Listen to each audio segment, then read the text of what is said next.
Keling, real hayot haqida gaplashamiz.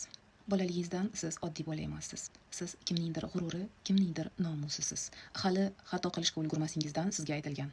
Xato qilish bu sharmandalik. Kulish mumkin emas. Qiyshayib o'tirish mumkin emas. Erkin nafas olish mumkin emas. Chunki sen oilani yuzisan, sharafsan, nomussan. Siz shunchaki qiz bola bo'lib tug'ildingiz va nomusga aylandingiz. Nomusning xato qilishga haqqi yo'q. Hech kim sizdan nima his qilayotganingizni so'ramaydi. Ular sizdan moslashishni so'raydi. Go'yo butun hayotingiz tuganmas imtihon. Bir noto'g'ri qadamingiz oilani obro'sini yerga uradi.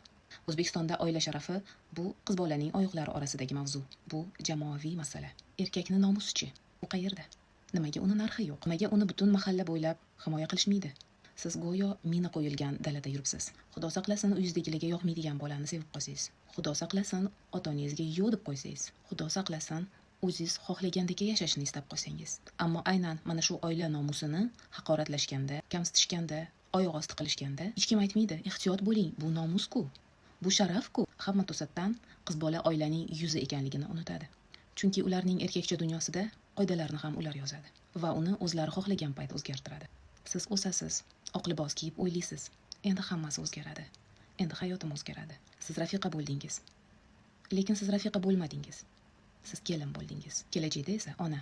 Hamma nigohlar unda. Onani mo'tabar deyshadi. Lekin u oxirgi marta qachon dam olganini eslolmaydi. Mo'tabar ayol butun umr erini, qaynona qaynotasini, uni qarindoshlarini xizmatini qilib yashaydi. Minnatdorliksiz, dam olishsiz.